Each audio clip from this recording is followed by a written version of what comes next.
Hello, everyone. We're going to talk about this super exciting topic today, one of my favorites, and that's the supply chain. And it's getting hot again. Supply chain is getting really hot because I've been going around now on Climate Week, and there's a lot of people talking about it, what's going on, what has been done. And in this session, we'll be hearing a lot of those things. But why the excitement? There are 300 million companies in the world, and they're in this economic system that has been around for thousands of years. And that's interesting because companies that have been working with sustainability for a long time, that would be maybe 30 years, 40, 50, maybe 100 years. But that's still just a fraction of time compared to when this system has been around. So in this enormous tangle of trade, thousands of years of catching up, we have companies working to set things straight, making things sustainable for the future. So my name is Louise Rebinder. I'm COO of the Exponential Roadmap Initiative, and I have a background in supply chain climate action. So welcome to our session. It's called Driving Sustainable Supply Chain Action for Business Transformation. It's co-hosted by the Environmental Defense Fund, the Exponential Roadmap Initiative, and the 1.5 supply chain leaders. And as said, in this session, we will hear of examples of how we're working within this system, working with climate action in the supply chain. But before we get into those examples, we have a lovely panel here today. I want to invite Chris Costello to the stage. A very warm welcome, Chief Economist at the Environmental Defense Fund. An applause for Chris. Welcome. So you can stand there. I'll be talking a little bit about you because I want to give a background. So as Chief Economist, Chris leads a team of economists and analysts collaborating with researchers, policymakers, and stakeholders globally to generate research and policy guidance that supports EDF's mission. His work focuses on finding innovative, market-based solutions that are durable, equitable, and effective. And this involves collaborating across disciplines, working with practitioners and policymakers, and thinking critically about how interventions affect human behavior.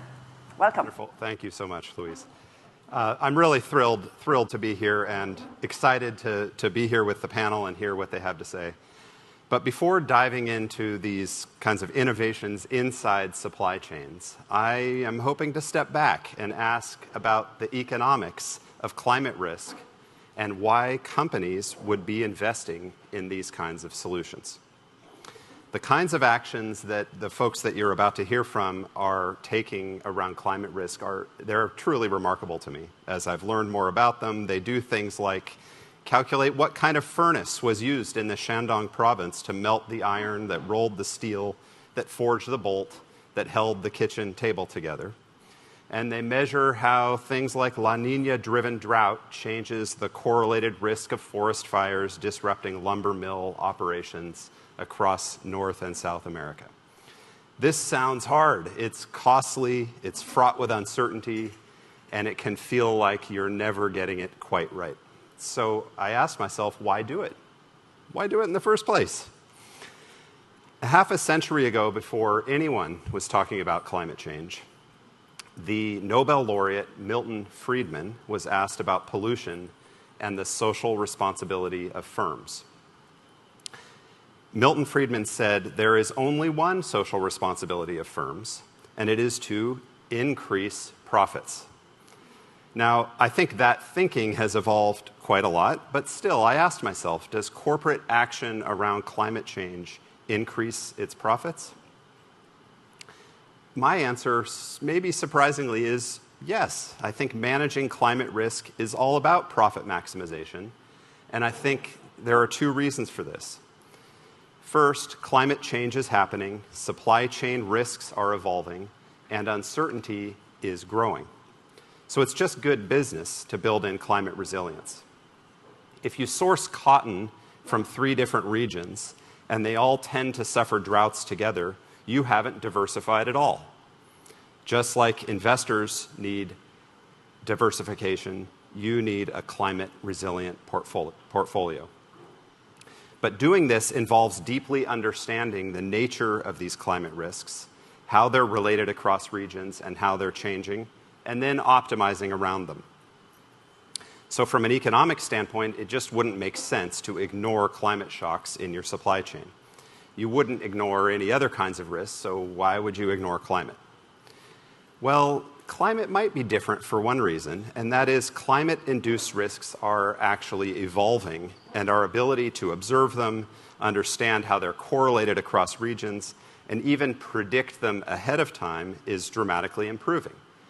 From things like new satellites, remote sensing, and AI, we're getting a new sense of how to improve resilience of our supply chains. But that's only half the story. Building supply chain resilience to shocks, like heat, flood, and fires, doesn't really solve climate change. It just makes you more resilient. But most of the folks, in fact, all of the folks you hear from in a minute, are also innovating around things like disclosure and Scope 3 measurement, even financially incentivizing carbon reductions in the supply chain. These are actions that actually do help address climate change. But then, hearkening back to Friedman, why should they have to bear this responsibility? After all, if we had effective climate policy, for example, if carbon was priced economy-wide, then they probably wouldn't. Economy-wide carbon pricing would mean that every ton of carbon that's emitted faces a price. This would impose the right kind of penalty throughout the entire supply chain, even for those hidden tons of carbon, largely obviating the need for them to track, measure, and incentivize. But do we live in this magical world where every ton of carbon is perfectly incentivized, where every decision in the mine or the forest or the grid or the factory or the showroom is equally incentivized to reduce carbon?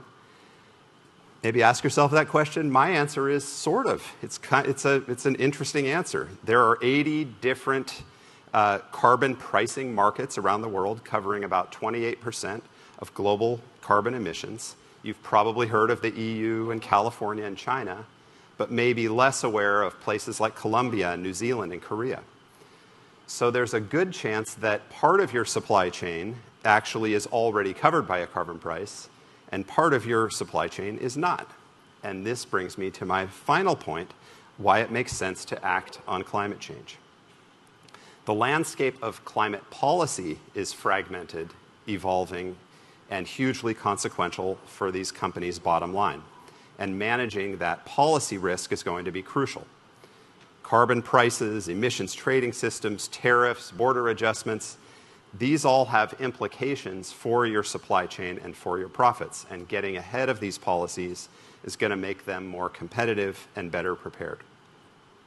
Measuring and tracking emissions in your supply chain puts you in a position to incentivize reductions as if there was economy-wide pricing. In other words, by imposing a kind of implicit or shadow price on carbon, you're protecting yourself from policy risk at home and policy risk in your supply chain by getting ahead of it. It also, of course, helps insulate you from demand and capital risk from consumers and investors who are increasingly valuing and tracking climate performance. So at the end of the day, climate action in your supply chain isn't just about a duty to do your part, and it isn't about politics either. It's about risk management. And that's what the companies here do best. By tackling climate risk with the same rigor that they've always brought to financial, operational, and strategic risk, they're not only protecting the bottom line, they're helping shape the future of resilient, sustainable commerce. Thank you very much.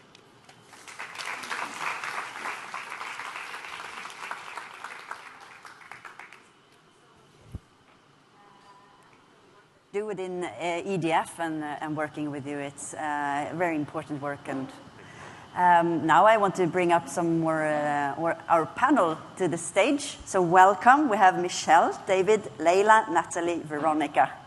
So welcome on up. An applause, yes. How are you? Good to see you. Do we have enough chairs? Yes, we do. Great. Are you sitting comfortably? Yes. So I would like to just open up for everyone to speak a little bit. So Michelle, who are you? And then we'll go along the line here. Hello, good morning, everyone. My name is Michelle Jolly, and I'm the Director of Sustainability Solutions and Services at Amazon. I'm David Costa. I'm the Chief Sustainability Officer for Entity Data Group. I'm Veronica de la Cerda. I'm the VP of Sustainability for CMPC, which is a forestry, pulp and paper, and tissue company in Latin America. So I'm Natalie, Chief Sustainability Officer for Danone food business. Good morning, and great to see you. Leyla Ertur, Chief Sustainability Officer in H&M Group. Welcome. And as the audience sees here and online, we have a fantastic panel here. So looking forward to hearing the juicy parts of how you are working with sustainability in the supply chain. So Michelle, we will actually start with you. Amazon is taking some innovative approaches to tackling Scope 3 emissions, for example, through your exchange. Could you please share a little bit about what that is? Yes. So last summer, we launched a website called the Amazon Sustainability Exchange, and that was a place where we're sharing our previously proprietary playbooks, case studies, methodologies, tools, and details about how we've approached our sustainability journey. We did that so that we could share with our suppliers what we figured out. We don't want anyone to have to figure things out that we've already done to speed progress, and so we could collaborate with our suppliers and speed everyone's journey along. It's not just in carbon, but there's also resources on there for waste, water, human rights, and a bunch of other sustainability areas. Since we launched that, we have over 20 other companies contributing to it. We've localized it in 9 languages because we heard from our suppliers and our business units that we needed to provide access globally to those resources.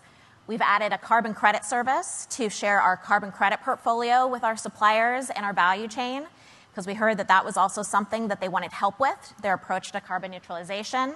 And we continue to grow the resources on there. Just this month, we added a section on insets, so in value chain credits, and we're continuing to grow that. It's been exciting because we're able to hear from them what they're using on it, hearing what more they need, and so providing resources to help them along and speed progress together. That is fantastic, because then you just don't need to start from scratch. So a tip for everyone, look around. There is so much there, and obviously here on this exchange. So how do you see that this is changing the way partners and suppliers can work with you? Yes, it's a way that we can also ask them to contribute once they've figured something out. We see it evolving over time to also add industry and geography-specific materials to it. So we started with a just how to get started on carbon-free energy. And since then, we've added resources for how to do that specific to a country, because that's how it becomes truly practical to get started for companies that may not even have a sustainability team. Many of our suppliers across Amazon's operations and the industries that we work in may not have a sustainability department, or they may not have more than a couple people working on that, and that's intimidating. And so we wanted to make sure that we gave them as many resources as possible to help them along that space. And so it's changed the pace of progress they can make and the ability to get from square 1 to 10 more quickly. And we're excited about that speed of innovation and collaboration that we can make together. Yeah, and you have a lot of suppliers. We have a few. So now going to Natalie. Hi. Over there. Going to Natalie, different sector. Can you tell us how Danone is tackling Scope 3 emissions in agriculture? Yes.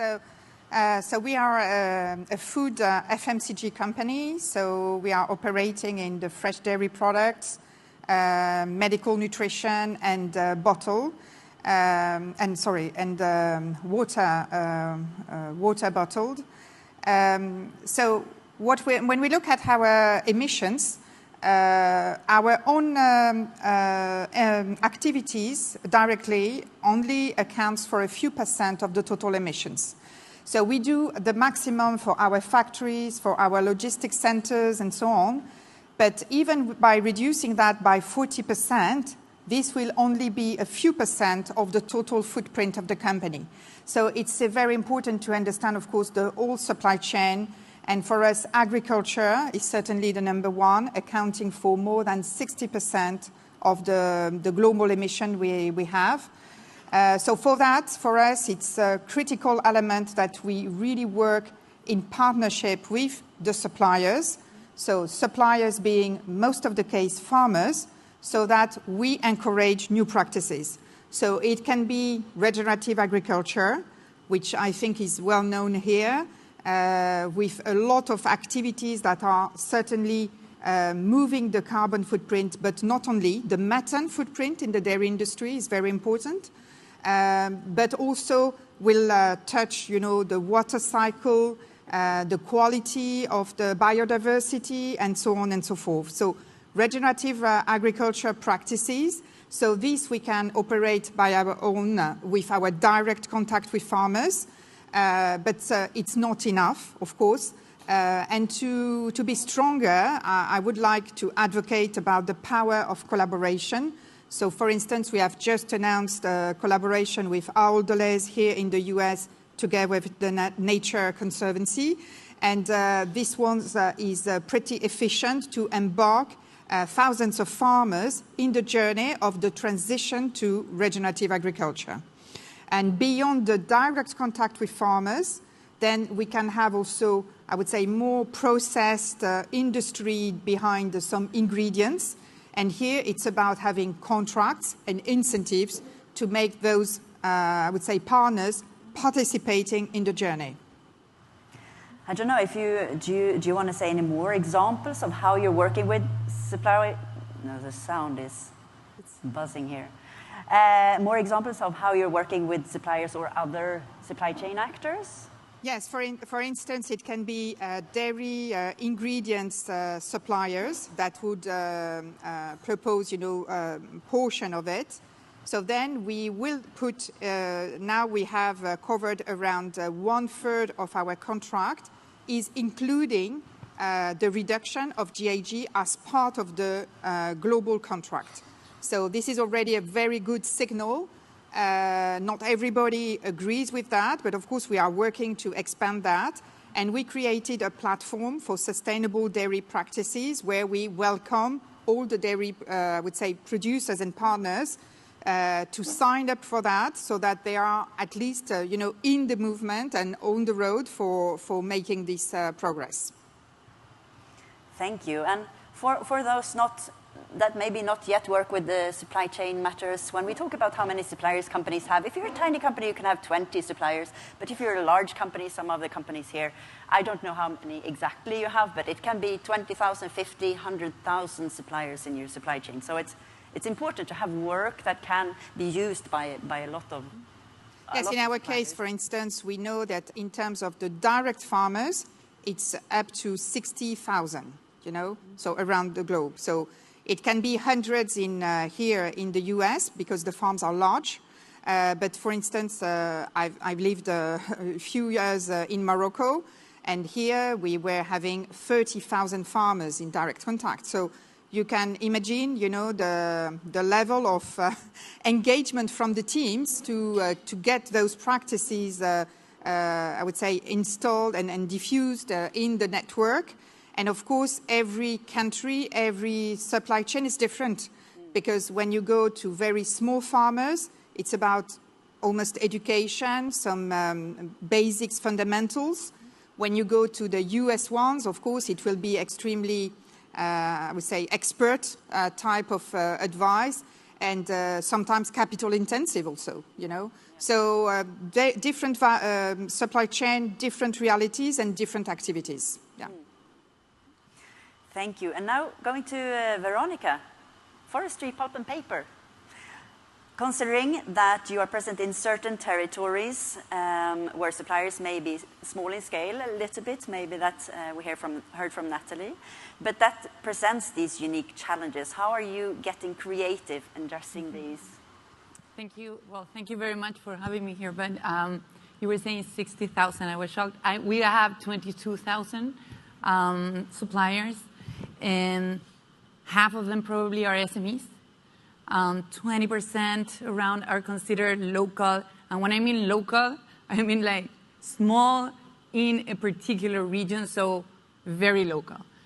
We are an integrated company, so we have working forests, we have pulp and paper plants, wood materials, etc., and then we also have a consumer goods company. So we are very focused on the very first part of the value chain because there's where you have probably the biggest challenges. Asking a big supplier, a big transport company to move towards, I don't know, climate scopes is different than asking a very small local supplier in a region that probably is not even economically developed to actually move further in this agenda. So our focus has been probably, we can group it into two big areas. One, of course, be aware of these local and SME companies and have certain instruments to help them engage better with a company like ourselves.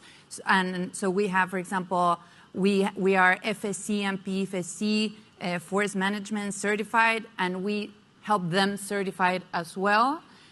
We have different kind of like speed payment policies. We have these training programs around not only sustainability, but even going further. So those things are very important for our own suppliers. But when you're talking about these kind of territories where you have a lot of economic challenges, it's not only about fostering and strengthening your own suppliers, but the entire region. So we also have a lot of focus on developing programs or, I don't know, different kind of investments for economic activities that are not even relevant for our own supply chain, but are relevant for the region. For example, we have this big program. It's called, in Spanish, it's called Primeros Pueblos. This is in Chile. And what we have done is making sure there is a market chain, let's say, for indigenous artisans to be able to showcase their products in like higher end markets. And we have developed this entire program helping them be able to supply this in a regular basis, getting, of course, regular incomes. And this has two probably very important things. One, of course, the economic aspect, but there's a cultural aspect as well. So how do you preserve the cultural base of those communities and at the same time bring economic development is very important. So we probably focus on both things, because if not, then we cannot move further with other things. And how are you balancing this climate action with ensuring social sustainability, fair jobs and equity and those things? Exactly. It's the biggest challenge. We cannot, I mean, we are committed to net zero 2040. We have our set targets for 2030. 77% of our scope 3 comes from only 3 categories. One, purchased goods. The other one is upstream services, and then how our clients process our pulp, right? So that is another conversation because we are also providers, but our suppliers. But I mean, a lot of it comes from there. So a lot of the challenge comes from these territories. We're hoping that all of what we have done in terms of the programs, the certification processes, is helping us build that base for actually making these suppliers thrive. But we cannot accept that our own climate goals jeopardize what we have outcome already. So what we have achieved already. So what we're doing is incorporating in this program all related to climate. So understanding how to capture data, how to then be able to link them with, I don't know, financial or investment opportunities from others that could help them, I don't know, change their automotives or some machineries or whatnot.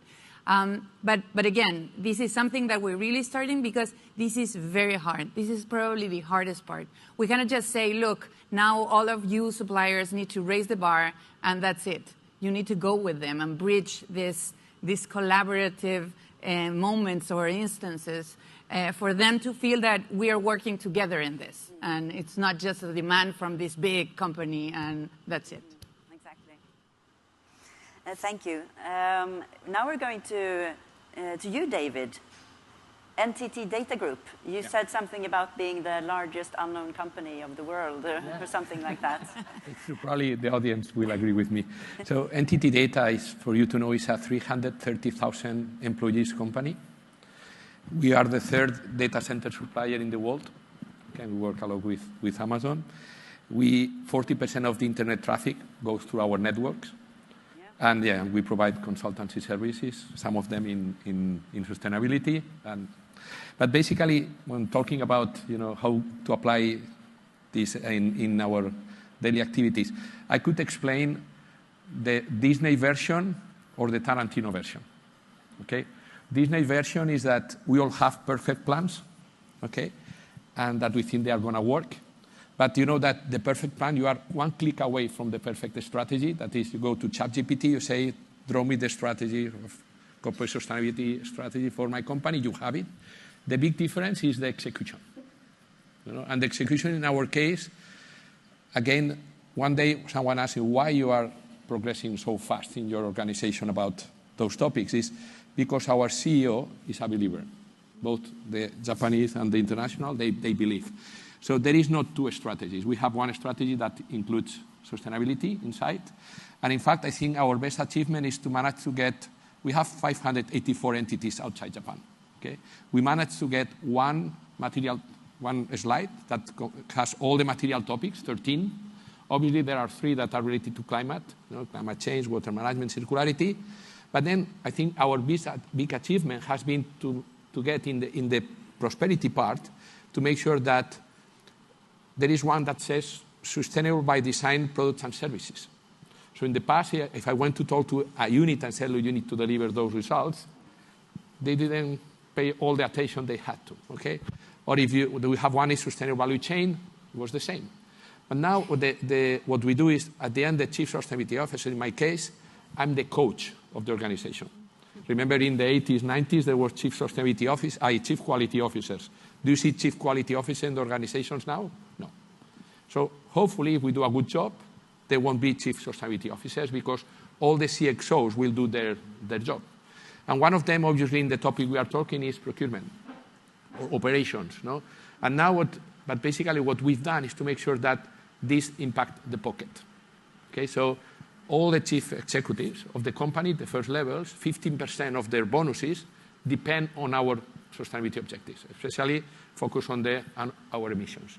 And then they take it seriously. So what we do, we are the coaches, we are training them, and we are making sure they understand what is their responsibility. Mm-hmm.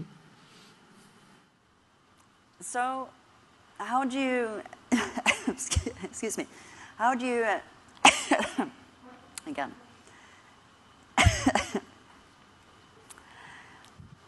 how do you embed, yes, please. How do you embed climate and sustainability into procurement processes without slowing down business operations? Thank you. Thank you. Don't worry, I knew the question, so it's okay.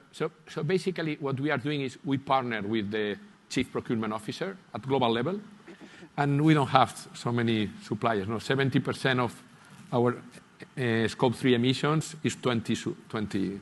So what we are 20 suppliers. So for us, it's not. But again, the Tarantino version is they all have their own strategy. So what we've done is specific plans with each of them that we are defining. The key topic here is the quality of the data that we get. So for that, what we are doing internally is we are developing our own tools. Okay, we have our own carbon calculator that is able to measure life based on activity, our software, our hardware, our cloud, our data centers, and now AI. We can discuss later about AI. No, but what we have is very specific plans for each of them. And then there is something we are working on, is we need to make sure that it impacts the pockets of, obviously our employees, but also our suppliers, because then they will impact their behaviors. They will act as they have to. But as I said, probably as it's not as complex as yours. Mm-hmm. From the numbers point of view, what is complex is to move. One of our suppliers is 34% of our emissions, and they have their own strategy. So we need to partner with them, and this is what what we are doing. But again, the whole organization is involved. And again, we can do that because our top management, they are believers. Okay, our CEO in Japan was 20 years ago, he started the sustainability area. So we are very lucky. So what I say to the team is, today we don't have excuses. We need to take advantage of this situation because if there is changes, this might change. And then I have seen that from last year, people I have met here, that the situation in some companies has changed. And it's not about politics or macroeconomy. It's about the behavior of all the companies. And I will highlight later why I think we should do that. Yeah. Thank you. Thank you, thank you. It's such a lovely panel that they both know the questions and can moderate themselves. Sorry for the coughing there. Now going to Leila, H&M Group. You have also been engaged with your suppliers for quite some time, very long time. There should have been some trial and error. Can you tell us a little bit about your journey? Thank you. I would like to start with, I'm being with the supply chain before this role.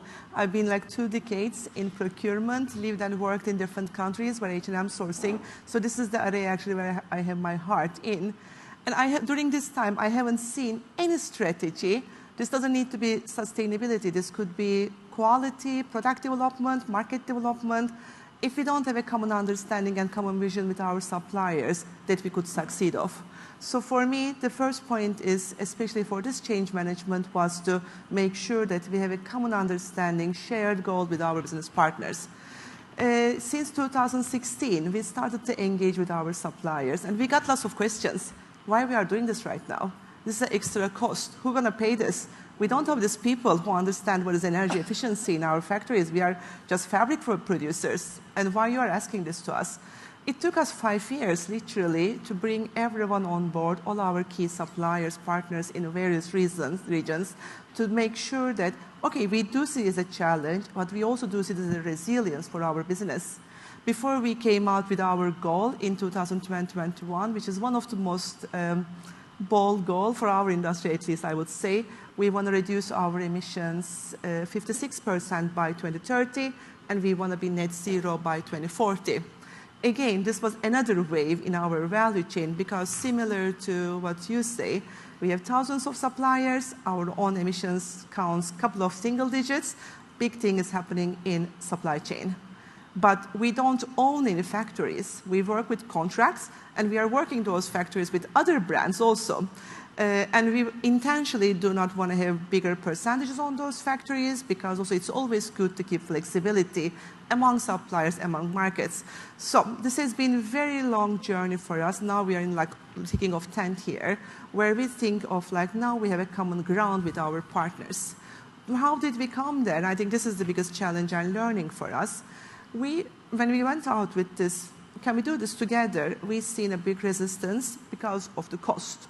It's, of course, add-on. At the end of the day, it ends on FOB. Somebody needs to do an investment, and our suppliers already operate in little margins. We know that, and we have other expectations from them. Climate is not the only one. We have our social agenda. We have quality. We have other things. And then we come out and say, how could we help you with this? Very good, I must say, very luckily, quite a big commitment from our CEO and CFO. We managed to create a green fashion fund in our company where the fund success is not measured by profitability. So we created a separate fund to support our suppliers, and this has been in various phases. First, we start with employing energy efficiency engineers in our company. And this has been such a different thing you're a fashion retailer. What do you do with the energy efficiency engineers? Because we wanted to lend them out to supply chain to work with our suppliers and lift up their knowledge so we can reduce before we start transform. So we basically aim to cut off all unnecessary energy usage in the factories, which we can also focus on how do we transform later. Then through this fund, we also created direct funding to our suppliers. For the strategic partners who shares this vision with us, who wants to be with us long journey, longer times, who also see that it's a great business resilience, how could we work together? So we start lending out money through finance or from our own pockets through the fund and help them to change their energy grids from coal to renewable energy solutions. We have done 23 factories change ourselves through our own funding, and we have done around, in 78 factories, thousands of project overall supply chain energy for efficiency reductions. This helped us to reduce our Scope 3 emissions last year by 24%. But still, I would say this is a huge journey with us, with our suppliers, because we came to a point that how much we can invest ourselves. It's very difficult because you don't own the factories. Max, you say like 50, 60% you have, but then you have other brands. And I get lots of questions, why should we pay for other brands to gain from emissions reductions? Huge challenge. Then we went out to industry partners and look for like who wants to partner up with us. Luckily, through Fashion Pact, we created a Fashion Supplier Initiative where we lend our funds to industry and invited other brands to join us on this. So instead of we are doing ourselves, we also invited other brands to take the inventory of learnings we had done, our investments also, but also give them a solution offer to face this challenge all together in shared countries and shared suppliers. This also, as I said, we went through several phases, as you understand here. Like you go one step, you have another block, you have to think wider, how do you change this, how do you overcome that block, and you have another one.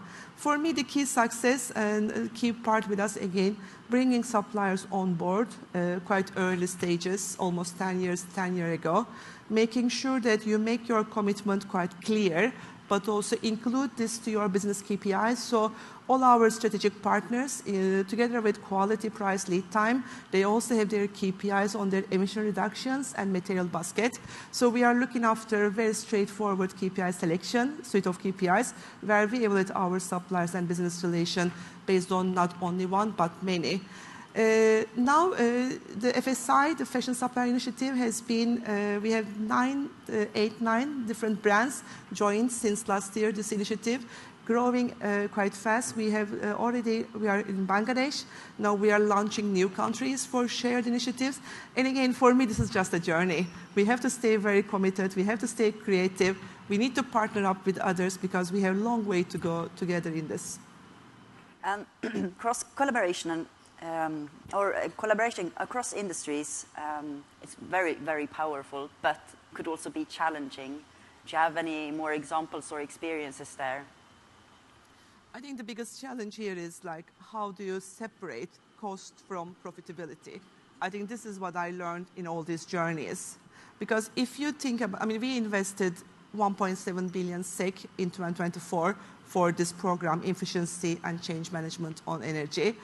If we would get this in our P&L directly, we would be never able to do this investment. So for me, I think the biggest learning has been that we need to see this as a side investment for our brand to secure our corporate resilience, manage certain risk, because also we know that if we don't invest in innovative material, low impact material, in a couple of years of time, we will face with either higher prices or scarcities.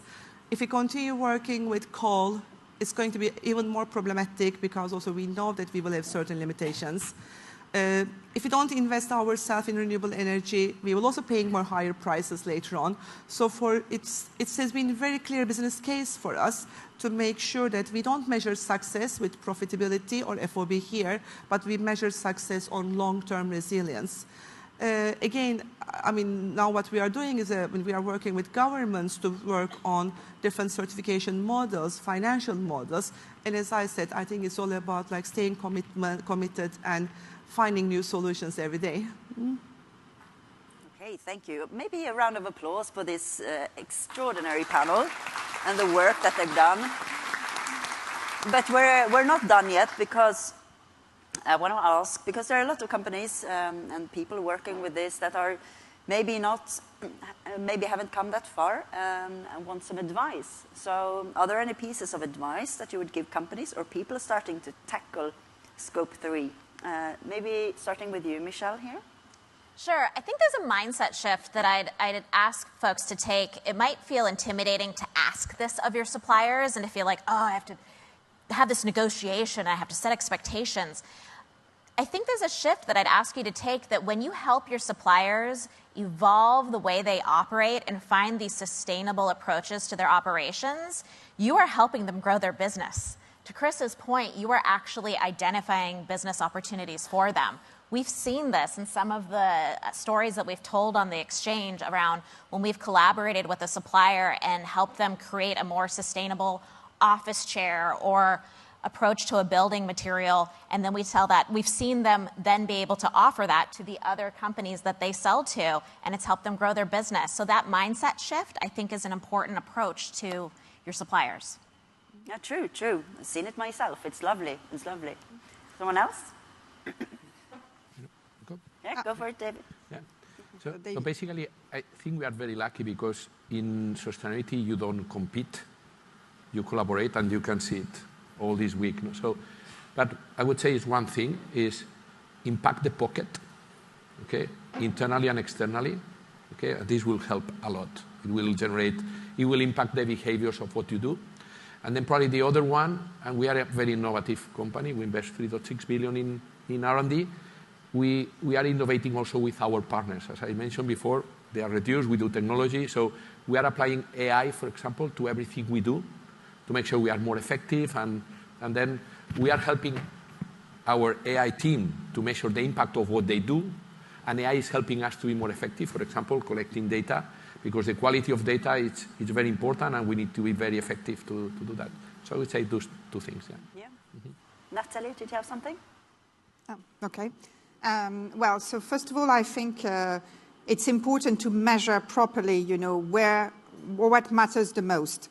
And sometimes it's not so obvious. For instance, we were, discovering that our factories, which are rather big factories, account for only like 2-3% of total emission. And then, okay, you can do your best there, but if you really want to change something, you need to know where is the maximum element, that you need to impact on. So first of all, measuring and understanding that, even maybe not so granular, but at least in broad terms, that's very interesting. And of course, that's where the difficulty is lying, because of course it will be not in your proper scope, but certainly with suppliers. And then you can focus on some suppliers. Maybe the second advice is we need to align that with the strategic agenda of the company. So it means that you need an alignment from the very top until the bottom, and to start with the very top. Because for sure, you will have to manage mid-term, long-term, which is the strategic element of the company. So you have to have a committed senior management that is able to, I would say, measure how much those efforts of today are paying out or are necessary for the future. So alignment at the strategic level and up to the bottom to make sure that you are really directing the things properly. So I think this is, and maybe a third one, exactly what Leila was explaining, is that at some point it's also about investment, and you need to be clear about what to manage. Some cases are fantastic because, for instance, less energy consumption, less cost, everybody is happy, okay? The planet is happy, your shareholder is happy. But then you go to more difficult cases where you have a transition to make, a change in practices, which is very much the case in agriculture. And then you need to find also the resources. And this is also the strategic, I would say, element in it. What will be the financing system, together with the finance department, with banks externally, and of course with your partners. So, we shall not paint all in pink. It's not an easy journey. So that's why you need to tackle it at a high level, for sure, with the highest brain of your company involved. Yeah. Can I add something? Yeah. So I think that it's also our responsibility as big companies to be very exhaustive on how we measure our 15 Scope 3 categories. So not to just look, it's super difficult. It's a complex issue. And it's even more complex to move from calculating through assumptions than through true data. But we need to move in that direction. And And we as big companies have the capability to go into that. So I think that is very important as well. Leila? If we would do this journey from the beginning again with all our learnings, I would have a different sequencing in our activities, because what we have done, I mean, we start with ourselves, of course, alignment ourselves. I think it's the easier part compared to others. Then we went to suppliers. I mean, we brought them on board.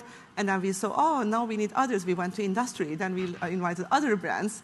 Oh, no, this was difficult. Then we started meeting with banks, because we haven't thought of, I mean, imagine you have a business case where a fashion retailer supporting that supplier going to work with 10 years, but the deal with the bank takes 2 more years. So we understood it. Oh my God, there's a huge complexity. How are you bringing finance sector on board with this? We would have started way earlier if I would know this. I mean, to work in multi-streams in this one. I mean, not wait until we come onto our own threshold with our own investment. I would have invited our industry peers way earlier. I mean, I always say, it's like a fun word from maybe for you also, Natalie.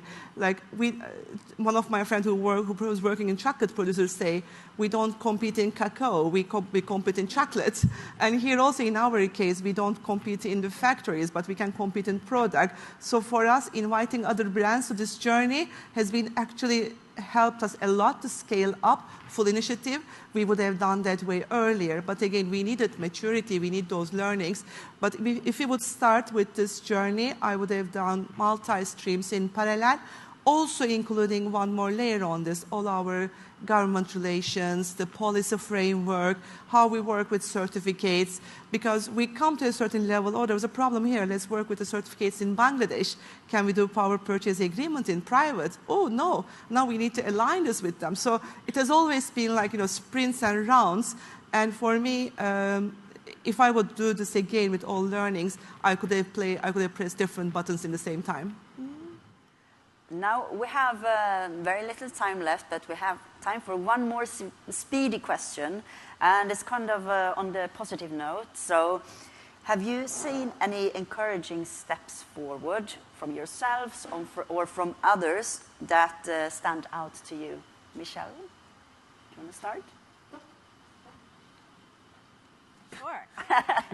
I mean, yes, we have. I mean, I think that at Amazon, we are also co-founders of the Climate Pledge. And this year, we've added over 100 additional signatories to the pledge. And I think that's part of the noise in 2025. And it's important to remember that there's still momentum to what we're doing. And we have over 600 companies that have joined us in the Climate Pledge. And that's companies that are within our value chain and outside of it. So I think that's important to kind of, through the signal and the noise of what's happening in New York Climate Week, to know that the companies in this room and on the stage, the momentum's growing. Well said, well said. Yeah, there is still momentum, and that's something we need to say quite often to understand it. David? In our case, for me, first of all, we are part of the strategy internally, and we have doubled the budget from last year, and this is a good sign. And externally, what I see, and we are members of the World Business Council for Sustainable Development, is 25.6% of the emissions. Just this group can make a change, and it's happening. We were discussing the other day about the same supply chain, and you can tell that there is the appetite. So I see good momentum. It doesn't matter politics. I think it's, the leaders have to make the difference. Yeah. Good, good, good. Veronica? It's hard, right? It's been,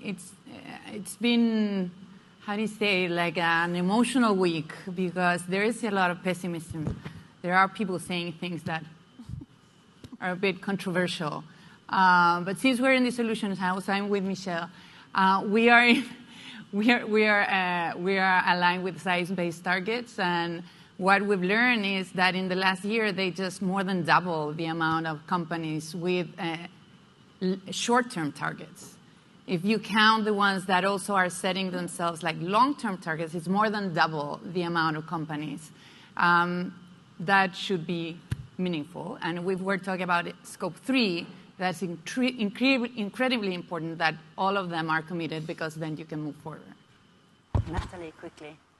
So I'm quite an optimistic person, so I see a lot of positive signals. So first of all, in the agriculture, we are rediscovering the power of nature-based solution, what we call nature-based solution, really. So how, if you respect the ecosystem, it will serve you better than maybe, I would say, chemicals or intervention. So, for instance, if you restore a wetland, we are also partnering with Ramsar Convention, you will regenerate fresh water for communities. If you respect the soil, it will grow again in terms of quality, and we bring more valuable, nutritious food afterwards, you know. So nature-based solution combined with technology, combined, of course, with data and so on, is a very powerful element, and there is more and more alignment around the scientific communities, I would say, in agriculture around that. And for me, it's a very big signal of hope, and I see that the idea of regenerative agriculture is spreading more and more, and people are experiencing that. So this is really, really fantastic. And the second is that apart from politics, we are also people that are truly acting every day, selling true products, making true things, you know, in the everyday life. And we are the ones committed for sure. We know now what it costs, the resilience, what will be the resilience of the business longer term. And I think that we are quite a number of companies, you know, aligned that we need this commitment, and this type of community can lead also the change. So, so this is why I'm here. So, and I think that we are all here to demonstrate that indeed the change can also happen through us, and that we can make true shifts in real life. A little bit short.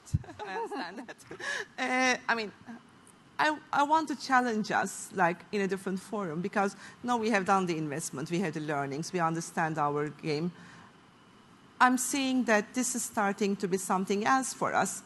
I mean, from cost to savings, I'm seeing a business impact on this one, because we are seeing our suppliers reducing their energy bills. One by one, they are coming. I mean, we had 118 suppliers with coal. Now we have 20-something. So we are seeing a huge change in energy. We are seeing that countries are coming in and investing in energy grid opportunities than private sector is doing. So I'm seeing quite a positive change.